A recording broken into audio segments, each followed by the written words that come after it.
अस्सलाम वालेकुम नाज़रीन, आप सबको ईद की खुशियाँ बहुत बहुत मुबारक हों।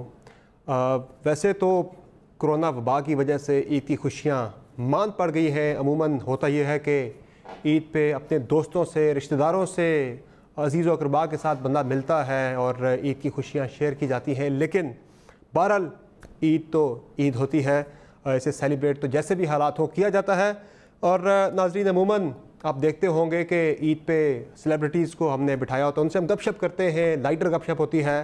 तो आज हमने बड़ी ख़ास सेलिब्रिटीज़ को इस प्रोग्राम में दावत दी है और आज मुल्क के अंदर वो लोग जिनकी खिदमात की वजह से, जिनकी सर्विसेज की वजह से हम घरों में सुकून के साथ, इत्मीनान के साथ ईद कर रहे हैं, यकीनी तौर पर वो लोग किसी भी सेलिब्रिटी से कम नहीं हैं।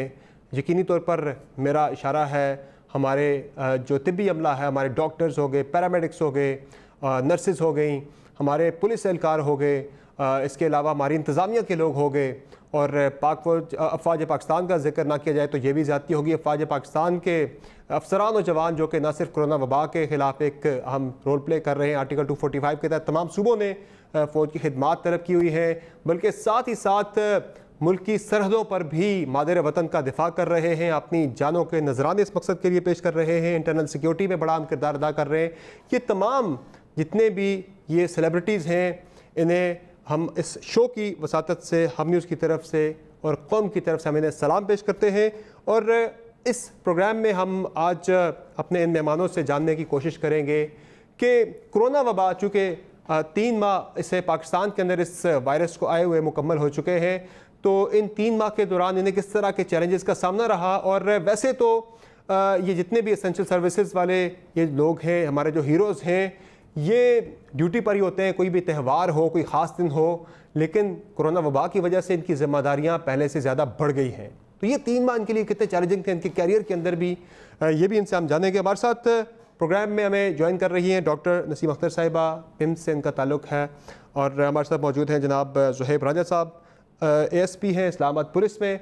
हमारे साथ मौजूद हैं जनाब हमजा शफकात साहब, डिप्टी कमिश्नर इस्लामाबाद, और डॉक्टर कैसर सजाद साहब, सेक्रेटरी जनरल PMA और सर्जन हैं, ENT, गला, नाक और कान के माहिर हैं अमराज के।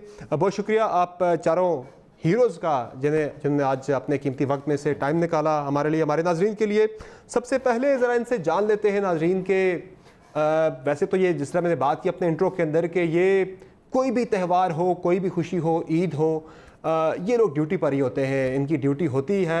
लेकिन कोरोना वबा की वजह से इनकी ज़िम्मेदारियाँ पहले से ज़्यादा बढ़ गई हैं। तो डॉक्टर नसीम अख्तर साहिबा, कितना मुश्किल है या फिर कितनी मुख्तलिफ है ये वाली ईद, जो कि कोरोना वबा जब से पाकिस्तान के अंदर वायरस आई, पहली ईद है, ये ईद पिछली ईदों से कितनी मुख्तलिफ है? ड्यूटी तो आप तब भी करती रही हैं, इस दफ़ा मोराल कैसा है? जी बिल्कुल, आपकी बात दुरुस्त है। ईदें तो हमेशा ही आती हैं और मेडिकल का प्रोफेशन ऐसा है कि डॉक्टर्स ऑलमोस्ट हर दफ़ा ही, कोई भी त्यौहार हो, कोई भी छुट्टी हो, चाहे वो पब्लिक हॉलीडे हो, चाहे वो रूटीन की हॉलीडेज़ हों या कोई स्पेशल हॉलीडेज़ हों, डॉक्टर्स हमेशा ड्यूटी पे होते हैं। लेकिन इस दफ़ा की जो ईद है वो बाकी ईदों से बिल्कुल मुख्तलिफ है। इसकी वजह यह है कि इस तरह की आउटब्रेक हमने कभी भी फेस नहीं की, अपने लाइफ टाइम में इस तरह की आउटब्रेक हमने नहीं देखी। और ये इस तरह की आउटब्रेक है कि जिसमें आप यकीन माने कि जो क्रिटिकल पेशेंट्स हैं वो हर वक्त आ रहे हैं। पहले इस तरह से होता था कि कोई 1, 2, 3, 4 आपकी वार्ड में आ जाते हैं क्रिटिकल केसेस, लेकिन अब यह है कि नंबर ऑफ़ केसेस जो है वो इतना ज़्यादा है कि हर वक्त आपको अलर्ट रहना पड़ता है और आपकी जो सर्विसेज हैं वो हर वक्त आपको देनी होती हैं, चाहे वो दिन का टाइम है, चाहे वो रात का टाइम है। तो इसमें मैं, अगर आप मुझसे पूछें पर्टिकुलरली, तो चूँकि मैं इंचार्ज हूँ कोरोना आइसोलेशन वार्ड की, बीइंग एन इंचार्ज मेरे ऊपर डबल से ट्रिपल जिम्मेदारी है। उसमें सिर्फ ये नहीं है कि हमने पेशेंट को सिर्फ मैनेज करना है, ट्रीट करना है, उसके अलावा बहुत सारी एडमिनिस्ट्रेटिव रिस्पॉन्सिबिलिटीज़ हैं कि हमने किस तरह से अपने डॉक्टर्स को हिफाजत उनकी करनी है, उनके जो क्वेश्चंस हैं उनको किस तरह से आंसर करना है, प्रोटेक्शन भी करनी है, मरीज़ों को इलाज की सहूलियात भी मुहैया करनी है, मरीज़ों के सवालात के जवाबात भी देने हैं, फिर इसके साथ साथ पेशेंट्स की मोर्टेलिटी भी होती है, डेथ्स भी होती हैं, तो हमें बहुत सारे प्रेशर्स का सामना है। सो कोऑर्डिनेशन जो है वो हर लेवल पे है, सिर्फ पेशेंट के साथ नहीं है, बल्कि अगर कोई प्रॉब्लम हो जाता है तो हमारी डिस्ट्रिक्ट एडमिनिस्ट्रेशन के साथ, और गवर्नमेंट के साथ और अपने हॉस्पिटल के अंदर जो हमारी कोऑर्डिनेशन है वो बहुत ज़्यादा है। यानी आप दिन हो या रात हो, आपको हर वक्त जो है वो आपको तैयार होना है। मोराल अल्हम्दुलिल्लाह अभी तक देखें, जनवरी से लेकर और अभी तक जो टाइम गुजरा है बहुत मैं समझती हूँ मुश्किल टाइम था। शुरू में हमारे लिए इसलिए भी ज़्यादा मुश्किल था कि हमें पूरी प्रिपेयर्डनेस करनी थी, हमने हर चीज़ को रेडी करना था इस आउटब्रेक को फेस करने के लिए। अब ये अल्हम्दुलिल्लाह चीज़ें थोड़ी सी स्ट्रीमलाइन हो चुकी हैं, लेकिन स्टिल अभी भी मैं समझती हूँ कि चैलेंजेस बहुत ज़्यादा हैं और हमारे ऊपर बर्डन बहुत ज़्यादा है, क्योंकि पिम्स एक ऐसा हॉस्पिटल है जिसके ऊपर हमेशा से प्रेशर रहा है और हमेशा पूरे पाकिस्तान से लोग आते हैं यहाँ पे और अपने इलाज की सहूलियात के लिए ख़ास तौर पर पिम्स का रुख किया जाता है। तो इस लिहाज से मैं समझती हूँ कि हमारे ऊपर बहुत ज़्यादा काम का भी बर्डन है और इसके अलावा अब चूँकि अब ईद के दिनों में तो आप बिल्कुल ये सोच नहीं सकते, बल्कि रमज़ान की आप बात करें तो ये रमज़ान भी पिछले सारे रमज़ान से बिल्कुल मुख्तलिफ है, जिसमें आपको ये नहीं पता चल रहा कि सहरी कब हुई और अफ्तार कब हुई और आपने अफ्तार की तैयारी करनी थी, उसका कुछ पता नहीं है। पिछली तो बस फैमिली भी कंप्लेन करती रही होगी कि आप टाइम नहीं दे रहे थे, तो वो भी कंप्लेन उन्होंने नहीं किया होगा, चूँकि ज़ाहिर एक सर्विस है, एक खिदमत है। ज़ुहैब राजा साहब, ज़ाहिर है पुलिस का काम होता है ईद पे ज़रा लोगों का अमन व अमान को बरकरार रखना। इस दफ़ा आपकी जिम्मेदारी एक और बढ़ गई है कि आपने ये भी देखना है कोई बाहर ना निकले, ज़्यादा गैर ज़रूरी लोग इकट्ठे ना हो। आपकी रिस्पॉन्सिबिलिटी ज़रा मुख्तलिफ है इस दफ़ा इस ईद पे। कितनी डिफरेंट है ये ईद आपकी सर्विस में आते हुए पिछली ईदों से? जी, सबसे पहले तो थैंक यू वेरी मच।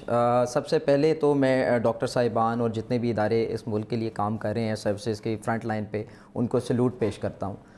दूसरे नंबर पे जो सवाल है उसी में जवाब है। ये हमारे लिए इस बार ज़्यादा खुशी है। वो खुशी इस तरह है कि अगर हम पहले रोडों पे क्राइम प्रोटेक्शन करते थे, अगर हम पहले प्रिवेंशन ऑफ क्राइम या लॉ एंड ऑर्डर सिचुएशन पे काम करते थे, तो अब हम मुल्क व कौम के लिए मज़ीद काम कर रहे हैं। हमारे अंदर जज्बा ज़्यादा बढ़ चुका है और हमें ये फ़ील होता है कि अगर हम कौम के लिए रोड पे खड़े होकर काम करेंगे, उन्हीं की हिफाजत करेंगे, ताकि कम से कम बोझ हमारे डॉक्टर साहिबान पे पड़े, ताकि कम से कम बोझ हमारे एक्सचेकर पर पड़े और हमारा एक नेशनल क्राइसिस क्रिएट हो।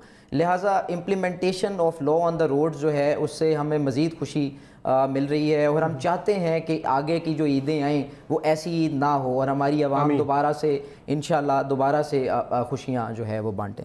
बिल्कुल, जो यानी कि अगर मैं सहाफ़त के अतबार से भी देखूँ तो मैं चूँकि मीडिया कम्यूनिटी को रिप्रेजेंट करता हूँ, तो हमारे सहाफ़ी भी इस टाइम फ्रंट लाइन पे अपनी फ़राइज़ सर अंजाम दे रहे हैं, कौम को आगाह कर रहे हैं तमाम तर सूरत हाल से। ज़रा हर कोई जानना चाहता है कि क्या हो रहा है, क्या होने जा रहा है, तो वो अपडेट्स हमारे जितने भी सहाफ़ी हैं वो फ्रंट लाइन पे, वो भी मुतअद्दद हमारे सहाफ़ी कोरोना वबा से इस वक्त वायरस से इन्फेक्ट हो चुके हैं। और राजा साहब, मैं इंटरेस्टिंग एक चीज़ शेयर कर रहा था कि जो ख़बर में एक पढ़ रहा था, अब हमें भी बड़ी अजीब खबरें देनी पड़ती है सहाफ़त के अंदर भी। पहले हम खबर देते थे कि असलहे से भरी कोई गाड़ी पकड़ी गई या कोई उसमें शराब पकड़ी गई या ऐसी कोई ममनुआ चीज़ पकड़ी गई। अब हम खबर दे रहे होते हैं कि चिश्तिया में मुसाफिरों से भरी बस पकड़ी गई। तो ये एक बड़ी हैरानकुन हमारे लिए भी सूरत हाल है, एक मुख्तलिफ सूरत हाल है हर किसी के लिए। हमजा शफकात साहब, इंतज़ामिया के लिए अगर मैं बात करूँ, एक बड़ा चैलेंज रहा है इस्लामाबाद के अंदर। जिस तरह आपने देखा 3 माह के दौरान कभी फ़लाँ गली सील, कभी फ़लाँ इलाका सील, एक डिफरेंट बिल्कुल आपकी सर्विस के अंदर एक पहला तजुर्बा है जिससे आप इस वक्त गुजर रहे हैं। आपकी ये वाली ईद पिछली ईदों से, जब से आप इस्लामाबाद के अंदर काफ़ी, आपको तकरीबन 8-10 साल हो गए यहाँ पे सर्व करते हुए, कितनी मुख्तलिफ है? बिस्मिल्लाहिर्रहमानिर्रहीम, बहुत शुक्रिया। आपने सही कहा है, हमारी ईद तो बहुत ज़्यादा डिफ़िकल्ट है और बहुत ज़्यादा डिफरेंट भी है पिछली तमाम ईदों से। नॉर्मली हमारी ईद जो है वो ऐसी गुजरती है कि हम ईद से एक दिन पहले सारी सिक्योरिटी ड्यूटीज़ जो हैं वो इन्फोर्स करवाते हैं और ईद वाले दिन इंश्योर करते हैं कि तमाम मसाजिद में सही टाइम पर नमाज हो और वहाँ पर सिक्योरिटी की सिचुएशन ठीक हो और जनरली शहर का इंतज़ाम चलता रहे। कोई भी जो नॉर्मल रूटीन होती है ईद की वो चलती है। इस दफ़ा तो ऑब्वियसली बहुत ज़्यादा मुख्तलिफ है, क्योंकि आप देख सकते हैं कि इस्लामाबाद में केसेस बहुत ज़्यादा बढ़े हुए हैं और जैसे कि डॉक्टर नसीम ने बताया कि क्रिटिकल केसेस भी बहुत ज़्यादा बढ़ गए हैं। और अभी इस ईद में, जैसे इस्लामाबाद के अंदर तो नॉर्मली लोग ईद में इस्लामाबाद से चले जाते हैं, लेकिन इस दफ़ा क्योंकि पब्लिक ट्रांसपोर्ट भी बंद थी और तो इसलिए हमारे लिए बहुत एक चैलेंजिंग सिचुएशन है कि लोगों को बाहर, खुशी का दिन है लेकिन बाहर भी नहीं आने देना, उनको समाजी फासले के ऊपर भी रखना है। वो उस तरह शॉपिंग भी नहीं कर सके, आपको पता है, क्योंकि जो भी है पार्शियल लॉकडाउन रहा है और इसके बावजूद शहर का निज़ाम भी चलाना है कि लोगों को खाना भी मिले, सफाई भी हो, बिजली भी आती रहे, लोगों की मूवमेंट भी रहे, कोई बीमारी या किसी और वजह से किसी को कोई प्रॉब्लम ना हो। तो बहुत ही ज़्यादा चैलेंजिंग ये सिचुएशन है। तो तरस नहीं आ रहा होता वैसे अमूमन आप ज़ाहिर किसी क्रिमिनल से निपटना है, किसी और से निपटना है, तो वो आपकी अप्रोच तो ज़ाहिर हो रही है, उस पर तो रहम नहीं खाया जा सकता। जब आप एक बंदा है, उसने अपने भाई से मिलने जाना है, बहन ने अपनी बहन से या वालदा ने अपनी बेटी से मिलने जाना है, लेकिन आपने रोकना है उसे, भाई नहीं जाना, आप ये SOP की खिलाफ वर्जी है, ये एहतियाती तदाबीर को आप वायलेट कर रहे हैं, दिल में क्या ख्याल आ रहा था उस वक्त? यार आप करना तो है, लेकिन बहुत आपने सही पॉइंट रेस किया है। देखें, एक तो किसी का जो फंडामेंटल राइट है उसको जब भी हम स्टॉप कर रहे होते हैं, सल्व कर रहे होते हैं, तो बड़ा ही मुश्किल काम होता है, चाहे वो मूवमेंट हो। आप ये देखें कि हमारे पास अभी 2 दिन पहले की बात है कि एक कपल जो है वो इंग्लैंड से आया और उनके साथ छोटी बच्ची थी 3 साल की, और उनका जो कोरोना टेस्ट है वो पॉजिटिव निकल आया। अब आपको पता है कि SOP यही है कि अगर पॉजिटिव निकल आए तो उनको क्वारंटीन में रहना होता है। तो किसी बच्चे को आप एक दिन तो क्वारंटीन में रख सकते हैं, दूसरे दिन बच्चा तो नहीं एक कमरे में रह सकता। तो इतना मुश्किल होता है रखना। उसके लिए फिर हम पूरी कोशिश करते हैं कि खिलौने लेके आ जाएं, कोई टीवी का सिस्टम उधर सेट कर दें, ताकि उनका ये टाइम पीरियड जितना मुश्किल है वो गुजरता रहे। इसी तरह किसी को बिजनेस के टाइम पे बिजनेस बंद कराना है, देखिए एक मजबूरी है, और एक बंदा अपनी ईद गुजारना चाहता है, अपने बच्चों के लिए पैसे कमाना चाहता है, उसका बिजनेस जबरदस्ती बंद कराना बहुत मुश्किल काम होता है। और ये हमें अब करना पड़ रहा है। इसके लिए हमारी उस तरह की ट्रेनिंग भी नहीं थी। हम चोरों के खिलाफ और लॉ तोड़ने वालों के खिलाफ तो काम कर सकते थे, लेकिन हेल्थ के स्टैंडर्ड्स को इन्फोर्स कराना पूरे माशरे में ये बहुत बड़ा चैलेंज और बड़ा मुश्किल है। तो आपने सही पॉइंट आउट किया, ये हमारे लिए खुद बड़ा मुश्किल होता है कि अगर हम इस सिचुएशन में हो, हमारे साथ कोई करे तो कितना बुरा फील होता है। और लेकिन मजबूरी है, लोगों की जान बचाने के लिए बहुत जरूरी है कि ये थोड़े से जो ह्यूमन राइट्स हैं उनको फिलहाल के लिए इनको स्टॉप किया जाए। बिल्कुल ऐसा है। यकीनी तौर पर ये ईद पिछली ईदों से बहुत मुख्तलिफ है, और जिस तरह से ज़ुहैब रांझा साहब ने बात की कि अल्लाह न करे दोबारा इस तरह की ईद देखने को मिले। डॉक्टर कैसर सज्जाद साहब, चूँकि आप रिप्रेजेंट भी करते हैं PMA को भी, ओवरऑल अगर हम बात करें, आम दिनों में, आम ईदों में ये होता था कि इतने लोग अस्पताल पहुंच गए, ज़्यादा खा लिया किसी ने ईद पे। ज़ाहिर है रमज़ान के बाद जब ईद आती है तो लोग फिर खाते हैं, जी खोल के खाते हैं, बगैर परवाह किए कि मेरी सेहत पे क्या गुजरेगी, और किसी को फूड पॉइजनिंग का मसला हो गया। लेकिन इस दफ़ा चैलेंज की नोयत बड़ी मुख्तलिफ है। कितना आप इसे डिफरेंट देख रहे हैं इस ईद को, और चैलेंज कितना बड़ा है आपके लिए? सबसे पहले तो बहुत शुक्रिया आपका, और आप तमाम लोगों को मैं सबसे पहले तो आप तमाम जो मीडिया के लोग हैं और जो सहाफ़ी जो कि बॉर्डर पे आपने जैसे कहा, कैमरामैन, रिपोर्टर्स, ख़ासकर कि ये तमाम चीज़ों को आवाम तक पहुंचाना, हमारी जो कहे हुए जो बातें हैं, एहतियाती तदाबीर हैं, उनको आवाम तक पहुंचाना, मैं सबसे पहले इनको खराज तहसीन पेश करता हूं। आज के दिन बहुत ही डिफरेंट ईद है इस दफ़ा हमारी, और ऐसी बहुत सारी परेशानियां हमें आई, जैसे कि मैंने कहा कि ज़लज़ले के वक्त भी पाकिस्तान मेडिकल एसोसिएशन और दूसरे तमाम बहुत सारे डॉक्टर्स की जो तंजीमें हैं, वो ज़लज़ले में 2005 में हमने अपने अपने शहरों को छोड़ के और हम नॉर्दर्न एरिया में बैठे रहे, और हमें सारी चीज़ों को मॉनिटरिंग हमारी फ़ौज करती रही, और बहुत अच्छा हमने इंतज़ाम किया और वहाँ पे ट्रीटमेंट किया। इसी तरह से सैलाब आया तो सैलाब में हमारे डॉक्टर्स ने बड़ा अच्छा काम किया। तो लेकिन वो ये तमाम चीज़ें इस दफ़ा कुछ बहुत ही मुख्तलिफ है, और हम समझते हैं कि जो लोग इस वक्त उनको हम सपोर्ट करते हैं, जो लोग क्वारंटाइन में इस वक्त मौजूद हैं, जो लोग ICU के अंदर मौजूद हैं, जो कि आइसोलेशन में हैं, चाहे वो घर पे हैं चाहे आइसोलेशन वार्ड में हैं, उन सब को मैं समझता हूँ कि ये उनका थोड़े सा वक्त है जिससे वो बाहर निकल के और वो वहीं पे अपनी ईद मनाएं और खुशियाँ मनाएं, क्योंकि अल्लाह ताला ने उनको एक खुशी दी है। इस वबा में मुब्तला ज़रूर किया है, लेकिन इंशाअल्लाह कुछ 2-4 दिनों के बाद वो भी इस एक इम्यूनिटी डेवलप कर लेंगे और इंशाअल्लाह ताला बिल्कुल नॉर्मल होंगे।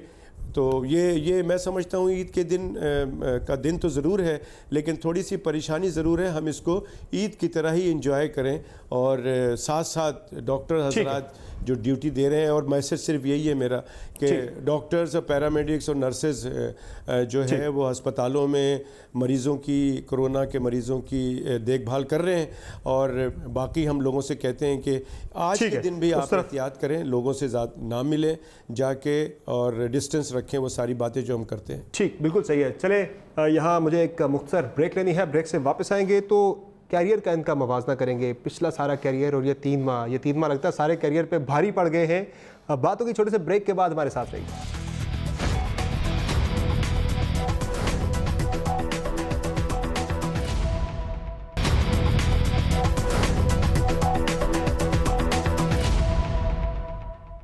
वेलकम बैक टू शो नाज़रीन। ये जो हमारे हीरोज़ हैं जो कि इस वक्त फ्रंट लाइन पे कोरोना वबा के ख़िलाफ़ अपनी सर्विसेज दे रहे हैं इस कौम के लिए, इस मुल्क के लिए, यकीनी तौर पर वो सब सलाम के मुस्तहिक हैं। और अब यहाँ पे थोड़ा सा ज़रा मवाजना कर लें। डॉक्टर नसीम अख्तर साहिबा, आपका जो कैरियर रहा, ज़ाहिर है उस कैरियर पे ये 3 माह जो जब से कोरोना चैलेंज पाकिस्तान के अंदर ये वबा आई है, ये कितना ये हावी पड़ गया पूरे कैरियर के ऊपर? जो मुश्किलात आपने देखी या वो अलग थी? ज़रा तजुर्बात अपने शेयर कीजिएगा। बिल्कुल आपकी दुरुस्त बात है। पिछले कई सालों से ऑब्वियसली हम इस प्रोफेशन में हैं और अभी जैसे मैं ब्रेक में भी थोड़ा जिक्र कर रही थी कि लास्ट ईयर डेंगू की आउटब्रेक आई थी और उस आउटब्रेक को लेके हम ये समझ रहे थे कि ये एक बहुत बड़ी चीज़ है और हमें बहुत ज़्यादा काम करना पड़ रहा है, हम बहुत एग्जॉस्ट हो गए हैं, नंबर ऑफ़ केसेस बहुत ही ज़्यादा थे। यानी पिम्स हॉस्पिटल के अंदर तकरीबन 13 से 14 हज़ार पेशेंट्स को डील किया गया और उसमें दिन रात हमारी जो टीम्स थी वो सुबह से लेकर रात तक और यकीनन अगली सुबह आ जाती थी और पेशेंट्स खत्म नहीं होते थे। ईद का कोई पता नहीं था। उसमें हमें कुछ पता नहीं चल रहा था कि हम कैसे उसको डील कर रहे हैं, बड़ा मुश्किल टाइम था। और वो क्राइसिस मुझे लगा कि शायद बहुत बड़ा क्राइसिस है। उससे पहले जैसे डॉक्टर साहब जिक्र कर रहे थे कि जब ज़लज़ला आया था 2005 में तो हमारे यहाँ इतनी ज़्यादा कैजुअलिटीज़ आई थी कि लोगों के ऊपर जब छतें गिर जाती थी उनके ऊपर, उनकी स्पाइनल कॉर्ड डैमेज हो जाती थी, लोग पैरालाइज होकर आते थे। वो भी एक बड़ा मुश्किल लम्हा था। लेकिन ये वाली जो आउटब्रेक है ये हर आउटब्रेक के मुकाबले में टोटली डिफरेंट है। इसकी वजह यह है कि पहले जितने भी प्रॉब्लम्स आते रहे हैं उसमें कम से कम वो ऐसी डिजीज़ नहीं होती थी वो एक से दूसरे को लग जाए। कम से कम डॉक्टर्स सेफली और कॉन्फिडेंस के साथ एक काम कर सकते थे। अब तो प्रॉब्लम यह है कि आपको कुछ पता नहीं है कि जो नेक्स्ट पेशेंट जिसको आप देखने जा रहे हैं वो पॉजिटिव है या नेगेटिव है। आप अभी देखिए जो डॉक्टर्स अपनी सिक्योरिटी भी देखनी होती है। वो जो चैलेंजेस थे वो मुख्तलिफ थे, उसमें आपको ये होता था कि वो मर्ज आपको नहीं लगना। एग्जैक्टली। अभी हम जब पेशेंट चैलेंज बढ़ गया। एग्जैक्टली इसमें मैं आपको छोटी सी बात करना चाहूंगी कि पहले जब हम पेशेंट्स को देखने के लिए एक वार्ड राउंड करते हैं, यानी सारे पेशेंट्स का एग्जामिनेशन होता है, हिस्ट्री होती है, डिसीजंस होते हैं, तो उसमें आपको इतना टाइम नहीं लगता था। लेकिन अब आपको पूरा पर्सनल प्रोटेक्टिव इक्विपमेंट पहन के पूरी तैयारी के साथ पेशेंट का एग्जामिनेशन भी करना है, उसकी हिस्ट्री भी देखनी है, उसका सारे डिसीजंस भी लेने हैं। अच्छा खासा ये टाइम कंज्यूमिंग प्रोसेस है। और फिर फियर अलहदा है कि ये डिजीज़ आपको तो नहीं कहीं ट्रांसमिट हो रही। और इसी तरह से जो पेशेंट आ रहा है उसकी फैमिली मेंबर्स और उन सब की काउंसलिंग और उनकी केयर, वो सारा कुछ इतना ज़रूरी है। पिछली ईद पे आपने इस उम्मीद पे मुश्किलात काट ली डेंगू वबा के खिलाफ कि अगली ईद हमारी अच्छी होगी, लेकिन ये उससे भी ज़्यादा मुश्किल होगी। लेकिन हमारी दुआ है अगली ईद वाकई आपके लिए बहुत अच्छी हो, यही हमारी उम्मीद भी है, दुआ भी है। साहब ये बताइएगा कि आपका कैरियर, अभी तो आप ASP हैं, लंबा कैरियर आपके लिए आगे भी है। इस कैरियर में ये जो 3 माह है और पीछे जो आपका कैरियर है, ये हावी आ गई मुश्किलात पीछे आपके कैरियर पे या फिर वो डिफरेंट थे? अपने ज़रा एक्सपीरियंस शेयर कीजिएगा। जी बिल्कुल, ये 3-4 महीने ओवरवेलमिंग हैं और इस तरह से हैं कि हमें पीछे के सारे डाकू चोर भूल चुके हैं। अच्छा। और जैसे कि डिप्टी कमिश्नर साहब इत्तफाक करेंगे, ज़िले इंतज़ामिया और पुलिस जो है उनकी जो ड्यूटीज़ हैं वो हर वक्त इसी तरह ड्यूटीज़ में इन्वॉल्व रहते हैं कि उनको ये कभी फील नहीं हुआ कि आज कोई एक्स्ट्रा ऑर्डिनरी ड्यूटी है। तो एक तो इसका एंगल ये है कि चूँकि हम पहले ही 24 आवर्स इंगेज रहते हैं मुल्क के लिए और पीसफुल हालात मेंटेन रखने के लिए, इस बार शायद हमारा दुश्मन हम नहीं देख सकते। हाँ। इस बार हमें ये नहीं पता कि दुश्मन एक बॉडी से दूसरी बॉडी में जो ट्रांसफॉर्म हो रहा है नज़र नहीं आ रहा है। तो हमने उसका फिर जो सलूशन है ज़िले इंतज़ामिया और हमने मिल के उसको इम्प्लीमेंट किया SOPs की फॉर्म। लिहाजा इस वक्त जो दुश्मन है वो SOP है। तो अगर हम SOP को इम्प्लीमेंट करते हैं, मेंटेन करते हैं, तो will make a difference. Career wise yes there is a lot of difference. हमने प्रोफेशन के अंदर भी मैच्योरिटी देखी है, प्रोफेशनली हमने अपने आप को और इक्विप किया है, हमने नेशनल क्राइसिस को डील करने के लिए पुलिस को रेडी किया है, हमने अपनी इसी कौम के अंदर वो लोग जो शायद कानून को हाथ में लेते थे उनको हमारी बातों को सुनना, समझना और उस पर अमल करना हुआ भी देखा है। तो लिहाजा हमने भी बहुत डिफरेंसेस फील किए। पहले तो दुश्मन जो होता था ना, वो जिस तरह हमजा शफकात साहब से मेरी बात हुई थी कि वो तो कोई चोर है, कोई डाकू, उससे आप ज़रा और निगाह से देखते थे। हाँ जी बिल्कुल। आज जब एक बंदा SOP की वायलेशन करके आ रहा है तो उसके लिए यकीनी तौर पर आपने एनफोर्समेंट तो करनी है, लेकिन दिल में उसके लिए होता है थोड़ा सा फीलिंग होती है, यार ये मुश्किल काम है लेकिन करना तो है। तो लिहाजा कहने का मतलब ये है कि अगर कोई हस्बैंड और वाइफ है और अगर कोरोना पेशेंट उनमें से कोई एक है तो वो एक दूसरे के दुश्मन है। यहाँ पे थोड़ा दुश्मन को डिफाइन करना होगा। इसी तरह अगर एक बस ट्रैवल कर रही है, अगर एक बस ट्रैवल कर रही है and you don't know, like deputy commissioner साहब ने पॉइंट आउट किया कि इंग्लैंड से फ्लाइट आई, तो यू डोंट नो कि एग्जैक्टली 150 जो है वो कॉन्ट्रैक्ट कर चुके हैं या नहीं कर चुके। तो लिहाजा इस वक्त हमें SOP को समझना होगा। इस वक्त हमारी दोस्त भी वही है, दुश्मन भी वही है, तो हमें बड़ा मोहतात होकर काम करना होगा। पुलिस फोर्स को समझने के लिए ये ज़रूरी है कि हम ये समझें कि हमारी ड्यूटीज़ और पॉइंट ऑफ इंटरेक्शन क्या हैं। आपका सवाल ये है कि पहले का कैरियर और अभी का कैरियर, तो अभी वाले कैरियर में हमने और कल्चर्ड अपने इदारे को देखा है, हमने अपने आप को मज़ीद इक्विप किया है, हमने अपने SOPs को इस्टेब्लिश किया है और हमने वेपन्स के बजाय कुछ और चीज़ जिस तरह से ग्लव्स और सैनिटाइजर, ये हमारे इस वक्त साथी दिफा है आपका। ये एक चीज़ और भी है रंजा साहब के परसेप्शन जो है पुलिस के बारे में, एक वो अमूमी तौर पर देखा जाए तो एक नेगेटिव परसेप्शन पाई जाती है, नहीं होनी चाहिए लेकिन पाई जाती है।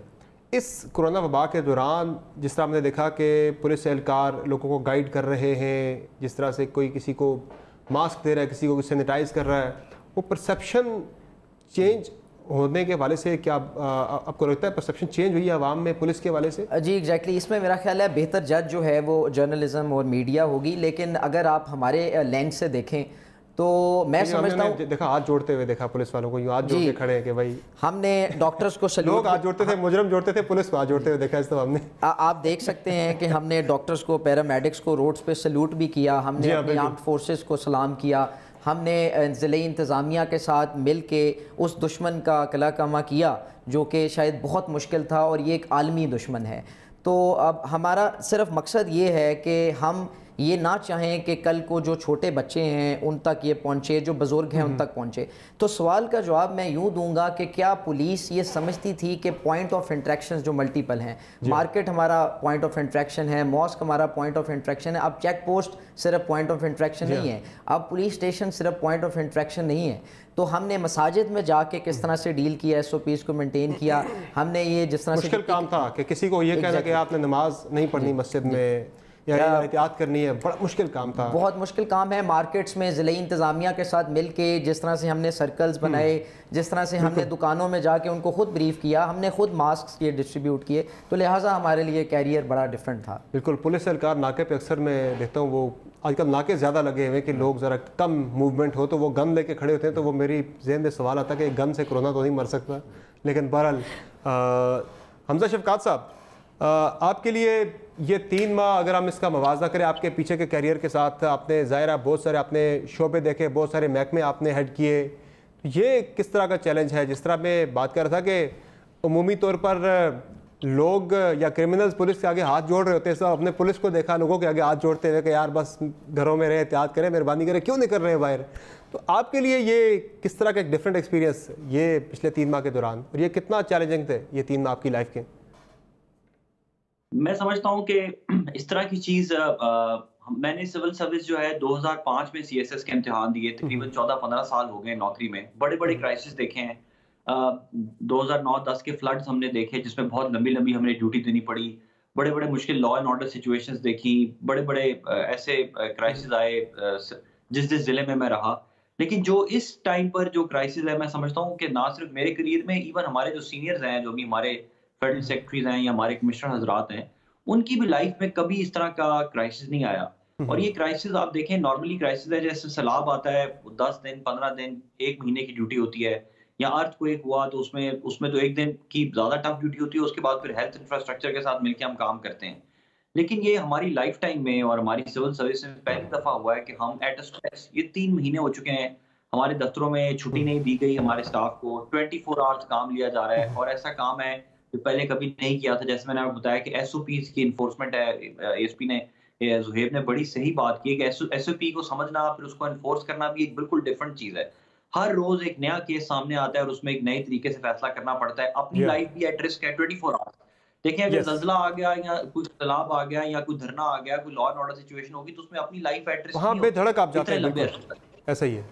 वहां पे आप करते रहते काम। अब तो ये एक ऐसी चीज है जिसमें हमारा हर स्टाफ, और उस स्टाफ को फिर अब देखिए, पुलिस इस्लामाबाद के 8-10 हज़ार जो सारे जवान हैं वो काम कर रहे हैं, उनसे काम लेना भी इस टफ हालात में कि वो अपनी जान हथेली पे रख के सामने खड़े हुए हैं, या इंतजामिया के वो जो अफसरान हैं, हमारे क्लर्क्स हैं, हमारे जो रेवेन्यू ऑफिशियल्स हैं, या जो हमारे एसी हजरात हैं, वो एयरपोर्ट पे जब रिसीव करने आते हैं पूरी फ्लाइट को, जो सारी की सारी सस्पेक्ट होती है, उसको रिसीव करना, ये बिल्कुल अपनी लाइफ एट स्टेक डालता है। ये तमाम हमारे अनसंग हीरोज हैं, बिल्कुल। तो ये इतना मुश्किल काम है, और हिस्ट्री और अल्लाह ताला से अब हम दुआ ही कर सकते हैं, क्योंकि कोई रिस्पाइट जल्दी नजर नहीं आ रहा कि इससे, और कि कैसे हमारी जान छूटेगी, कैसे चीजें इंप्रूव होंगी। और ये सिविल सर्विस में तो क्या, मैं समझता हूँ ये पूरा एक नया वर्ल्ड ऑर्डर है, इसने पूरी दुनिया तब्दील करके रख दी है। हमारा एक इकोनॉमी, हमारा आज हम देखें, हम आपके जो शोज होते थे उसमें हम आपके आते थे, स्टूडियोज में आते थे, और अभी हम सब मुख्तलिफ जगहों पे बैठे हुए हैं और आपस में इंटरनेट के ऊपर कनेक्टेड है। मतलब ये एक चीज नहीं है, हर चीज में हमारी सुबह की मीटिंग्स ऐसी होती हैं। तो सुबह हमारी national command and operation centre की मीटिंग होती है, उसमें तमाम चारों सूबों के लोग जो हैं वो इंटरनेट के ऊपर आते हैं। हमने जो अपनी सर्विसेज हैं वो सारी की सारी ऐप के ऊपर शिफ्ट हमें करनी पड़ गई है। मतलब सारा ह्यूमन इंटरेक्शन का पैराडाइम चेंज हो चुका है। तो मैं समझता हूँ कि बड़ा चैलेंजिंग है, और बस अल्लाह ताला से दुआ कर रहे हैं कि किसी तरह इसकी कोई वैक्सीन या दवाई निकल आए, क्योंकि उसके बगैर तो ये सस्टेन करना बड़ा मुश्किल हो जाएगा। बिल्कुल, यानी कि ये जो एवोल्यूशन की आप बात करें, इस चैलेंज के अंदर एक अपॉर्चुनिटी भी हर चैलेंज के अंदर होती है। बहुत सारी चीज़ें आपने रिफॉर्म की, आप जिस तरह आपने बताया कि आपने गवर्नेंस को रिफॉर्म किया, आपने उसके अंदर इंप्रूवमेंट लाई, आपने उसको ई गवर्नेंस पे आप लेके आए चीज़ों को। ज़ाहिर है ये भी एक अहम चीज़ है जिसे ज़रूर मेंशन किया जाना चाहिए। एक ब्रेक लेते हैं, ब्रेक से वापस आएंगे तो जिस तरह मैंने बात की, हमने इस वायरस के साथ रहना है, और अब हमने सीखना है, लर्न करना है कि कैसे हमने इस वायरस के साथ ही सर्वाइव करना है। 1.5-2 साल शायद लग जाए वैक्सीन के आने में, उससे ज़्यादा टाइम भी लग सकता है, लेकिन दुआ तो यही है कि जल्द से जल्द इसकी कोई वैक्सीन आ जाए, ताकि इस बला से, इस वबा से, इस कौम की, पूरी दुनिया की जान छूटे। एक ब्रेक लेते हैं, ब्रेक से वापस आएंगे तो आगे की बात करेंगे कि अब आगे क्या होना चाहिए, लाएअमल क्या होना चाहिए। मैं तमाम जो हमारे साथ पार्टिसिपेंट मौजूद हैं उनसे जानेंगे कि पॉलिसीज़ क्या होनी चाहिए, उसके बारे से भी इनकी हम तजावीज़ लेंगे। चूँकि ईद से पहले जब लॉकडाउन में नरमी हुई तो लोगों ने बिल्कुल भी ताउन नहीं किया, लोग निकले बाहर। अब क्या होना चाहिए, बात होगी ब्रेक के बाद। हमारे साथ रहिए।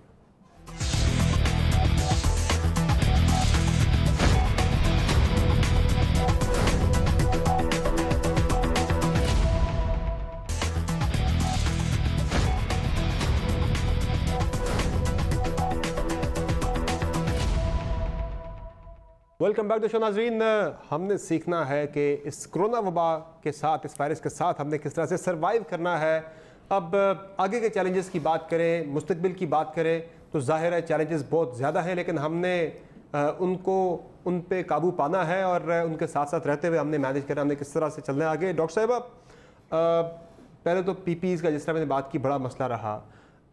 लॉकडाउन में नरमी हुई तो डॉक्टर्स की तरफ से बहुत प्रेस कॉन्फ्रेंस हुई कि नहीं करनी चाहिए, सारा बर्डन हॉस्पिटल्स पे बढ़ा और मज़ीद भी बढ़ सकता है।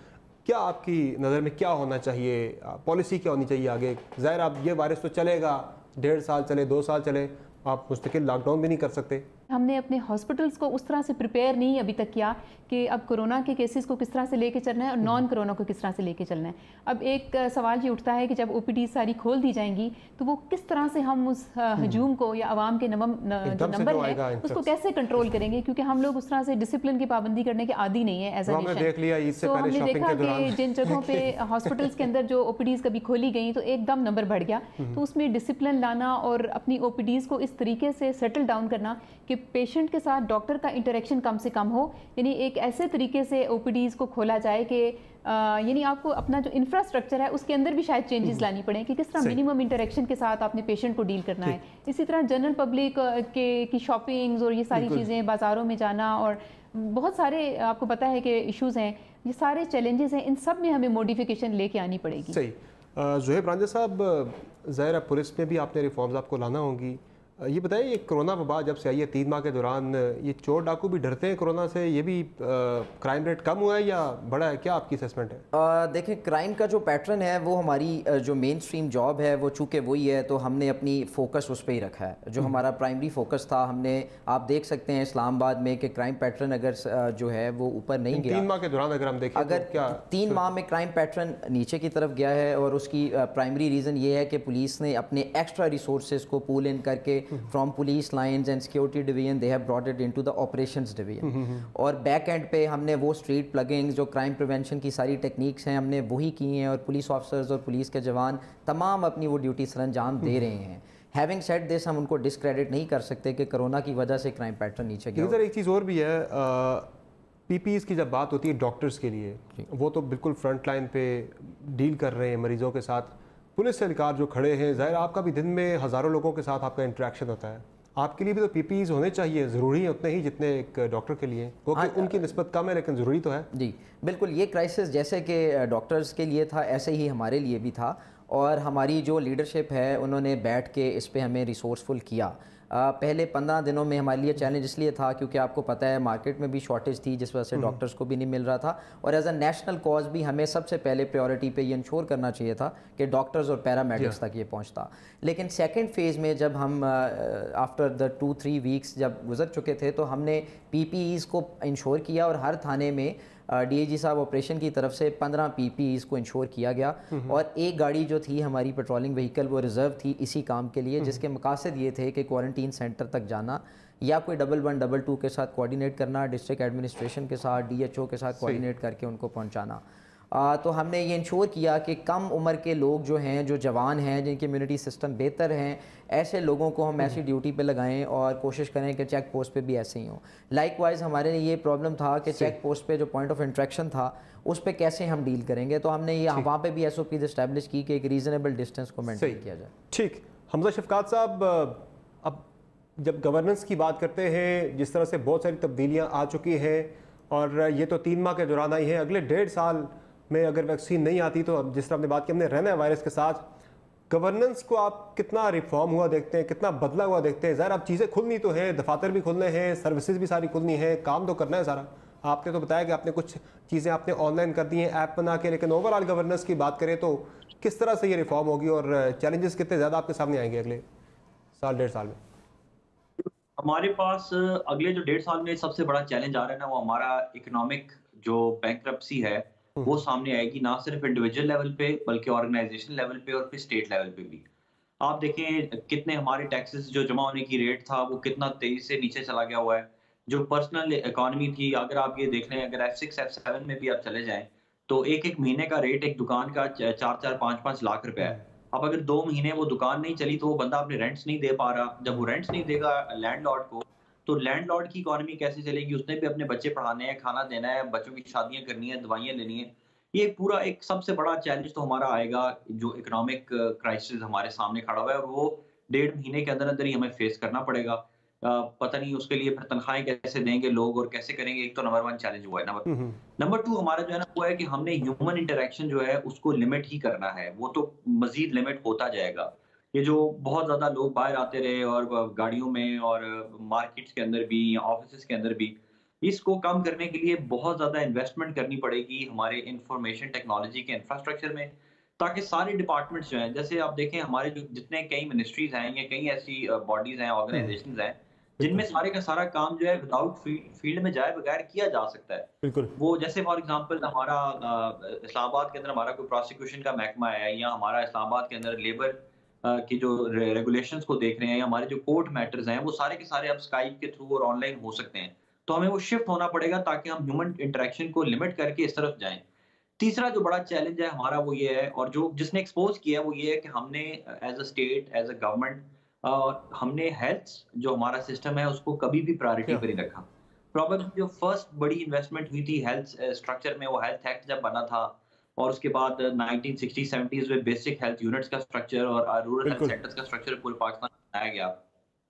उसके बाद से कोई बहुत बड़ी इन्वेस्टमेंट, बहुत बड़ी इंटरवेंशन जो है वो नहीं नजर आती हमें हेल्थ इंफ्रास्ट्रक्चर में, और ये अब एक्सपोज हो रही है। अब आप ये देखें कि हमारी जो टेस्टिंग फैसिलिटीज हैं वो इतनी कम है कि हम इस्लामाबाद के अंदर भी करते हैं तो हमें 36 घंटे बाद रिजल्ट मिलता है। तो ये एक्सपोज कर दिया हमारा पैथोलॉजी का जो सारा निजाम था वो एक्सपोज हो गया। हमारे डॉक्टर्स जिन हालात में काम कर रहे हैं आप इमेजिन नहीं कर सकते। डॉक्टर नसीम को मैं देखता हूँ, ये बिल्कुल आप समझ लें कि ये एक मौत के कुएं के ऊपर बैठ के ये काम कर रहे हैं। और जिस तरह इन्होंने काम किया है, मैं कि शायद माशरे का और कोई तबका, चाहे वो टीचर्स हों, चाहे हम लोग इंतजामिया के लोग हों, लॉ एनफोर्समेंट एजेंसीज हों, जिस तरह डॉक्टर्स ने काम किया है, बिल्कुल कभी अनसीन है। ये कभी मैंने ऐसा जज्बा नहीं देखा किसी और कम्युनिटी में।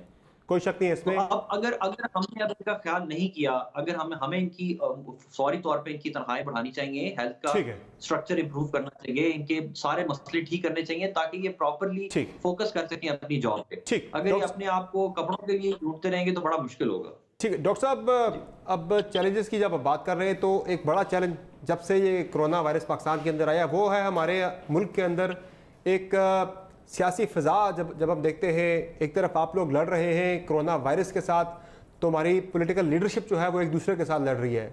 क्या मैसेज देंगे उन्हें आज इस शो के प्लेटफॉर्म से, और आगे ईद के बाद का जो सिनेरियो है, मंजरनामा बन रहा है, उसमें लॉकडाउन के वाले से आप क्या एडवाइस करेंगे? ज़रा ये वायरस तो रहने साथ। अब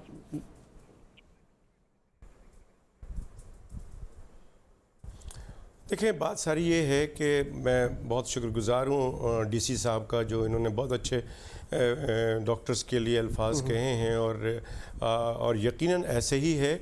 और हमें तो अच्छा नहीं लगता कि ख़ुद बात करें कि भाई डॉक्टर्स की कंपनसेशन, और दूसरी बात करें। लेकिन एक चीज़ बहुत अहम है जिसको मैं यहाँ पे आपके सवाल से पहले कहूँगा कि जो हमारे डॉक्टर शहीद हो गए हैं आज के दिन, मैं उनको भी याद करता हूँ, उनकी फैमिली के साथ उनके गम में बराबर के हम शरीक हैं। और हम यहाँ पे ये भी कहते हैं कि उनकी फैमिली को, जो हमारे हुक्मरान हैं, उनकी फैमिली का भी आज के दिन उनका ख्याल करें और उनके साथ ज़रूर उनके साथ आज के दिन किसी तरीके से उनको तसल्ली दें। दूसरी बात ये कि देखें, ये बहुत इम्पॉर्टेंट बात है कि शुरू दिन से मैं रिक्वेस्ट कर रहा था अपनी सरकार से कि एक यूनिफॉर्म पॉलिसी होनी चाहिए, ताकि एक ही, चाहे लॉकडाउन हो चाहे ना हो, लेकिन एक बात होनी चाहिए। लेकिन अनफॉर्चुनेटली बड़ी कन्फ्यूजन रही और हमें बड़ा अफसोस रहा कि टेलीविज़न के ऊपर हमने बात करते थे कि कोरोना से डरना नहीं है, लड़ना है। लेकिन हमें अफसोस इस बात का हुआ कि हमारे हुक्मरान तो बजाय कोरोना के लड़ने के आपस में ही लड़ने लगे। और अब आज का ईद का दिन है, हम समझते हैं कि ये इसके ईद के दिन तमाम लोग, अपोजिशन वाले और हमारे सरकार जो है, जो हुक्मरान हैं, ये सब मिल के, गले मिल के आवाम के लिए कुछ सोच लें आज ईद का दिन, और कोरोना से के बचाव के लिए अपने आवाम को एक पेज पे आके एक बात करें। और खुदारा जो भी कुछ करना हो, जो भी करना हो वो, हाँ, जो भी करना हो वो कमरे में आके कर लें, एक मीटिंग बुला के कर लें। खुदारा टेलीविज़न पे कोई अपने डिफरेंसेस शेयर ना करें। बिल्कुल डॉक्टर साहब, मैंने एक प्रोग्राम भी किया था, एक बात। दूसरी मैंने एक शो भी किया था 2 हफ्ते पहले, बहुत अच्छा है। 2 हफ्ते पहले मैंने एक प्रोग्राम किया था, जो कोरोना सर्वाइवर्स थे, वो हमारे पेशेंट जिन्होंने कोरोना वबा को शिकस्त दी और सेहतयाब हुए, वो सब ये कह रहे थे कि हम डिमोरलाइज होते हैं जब हम क्वारंटाइन में टीवी देख सकते हैं और क्या कर सकते हैं। वहाँ जब हम पॉलिटिकल लीडरशिप को लड़ता हुआ देखते हैं कि जब हम कोरोना वायरस से लड़ रहे होते हैं तो बड़ा मोरल डाउन होता है, बड़ा। तो ये ज़रा नहीं होना चाहिए। अवाम के वाले से, बिल्कुल ऐसे, अवाम के वाले से भी कोई मैसेज आपकी तरफ से क्विकली? बिल्कुल ये हाँ, यही मैं कह रहा हूँ कि ये एक बहुत ही सीरियस बात है। तो मैं समझता हूँ कि हमारे हुक्मरान को जैसे आप कह रहे हैं वैसे ही करना चाहिए। दूसरी बात ये है कि मैं आवाम से पहले मैं 2 बातें मैसेज है जो कि हुक्मरान के लिए और आवाम के लिए। हुक्मरान की ये मैसेज ये है कि खुदारा अब हमारे पास बड़ा अच्छा मौका है कि हम अपने हेल्थ के शोबे को बहुत अच्छा कर सकते हैं। हमारे पास प्रिवेंटिव पे काम करें, बीमारी को रोकने के लिए काम करें, एक वायरोलॉजी लैब बनाएं जदीद, जो कि हम बहुत अरसे से डिमांड कर रहे हैं। तो prevention is better than can, हुक्मरान को चाहिए। और यही फार्मूला मैं आवाम से दरख्वास्त करता हूं कि कोरोना एक जानलेवा मर्ज है, खुदारा इसके ऊपर जो बेसिक चीज़ें हैं वो 2-4 चीज़ें उसको फॉलो करें कि एक डिस्टेंस रखें जहां पर भी हों आप। और ये बीमारी एक से दूसरे में आँख, नाक और मुंह से जाती है, तो अपने मास्क लगा के रखें ताकि ये बीमारी आप में शिफ्ट ना हो। तो बेसिक चीजें हैं उसको आप एहतियात करेंगे तो फिर आप बचे रहेंगे इस बीमारी से। बिल्कुल एहतियात से इससे बच सकते हैं। हमजा शफकात साहब, क्विक मैसेज आपका आवाम के लिए। मेरा आवाम के लिए यही है कि आज ईद के दिन को यादगार बनाएं, और यादगार सिर्फ इस तरह ना बनाएं कि वो मिले एक दूसरे से, बल्कि वो सदकात दें। और जो हमारी अंडर प्रिविलेज लोग हैं, जो ईद जिनकी जो हमारे दिहाड़ीदार लोग थे, डेली वेजर्स थे, बड़े बुरे हालात में हैं, जितना सदका आप देंगे आप खुद, अल्लाह ताला आपको बीमारियों से बचाएगा। बिल्कुल, सदका रद्द बला है, कोई शक नहीं। आप सदका दें। जनाब शुएब राजा साहब। सर इस पे ये है कि डरना नहीं है, बचना है। मैसेज आवाम के लिए बड़ा सिंपल और क्लियर है। Prevention is better than cure. बिल्कुल डॉक्टर साहब ने सही फरमाया, इसका कोई और सोल्यूशन नहीं है और हमें 2 साल का इंतज़ार बिल्कुल नहीं करना चाहिए, हमें अभी से ही एहतियात करनी डॉक्टर साहब क्विकली। जी, मैं ये कहती हूँ आवाम के लिए ये पैगाम देना चाहती हूँ कि हमें हर सिचुएशन के मुताबिक रिएक्ट करना चाहिए। हर टाइम को एक जैसा टाइम नहीं समझना चाहिए, जिस तरह का मौका हो उसके मुताबिक एक्ट करना चाहिए। तो मेरा ख्याल है कि अपनी हिफाजत पे तवज्जो करनी चाहिए और अपने प्यारों की खातिर, अपनी खातिर घरों में रहना चाहिए और जो हिदायत दी गई हैं उसके ऊपर अमल करना चाहिए। चलिए, बहुत बहुत शुक्रिया आप तमाम मेहमानों का, आपने प्रोग्राम में अपना कीमती वक्त दिया। नाज़रीन, आपने तफसीली गुफ्तगू मुलाहिज़ा की और मैसेज यही है कि एहतियात बरतें और अपनी हिफाजत भी करें, अपने घर वालों की भी करें, अपने अहले मोहल्ला की भी हिफाजत करें, एहतियाती तदाबीर इख्तियार करके। आज के शो में इतना ही, इजाज़त दीजिए, अल्लाह।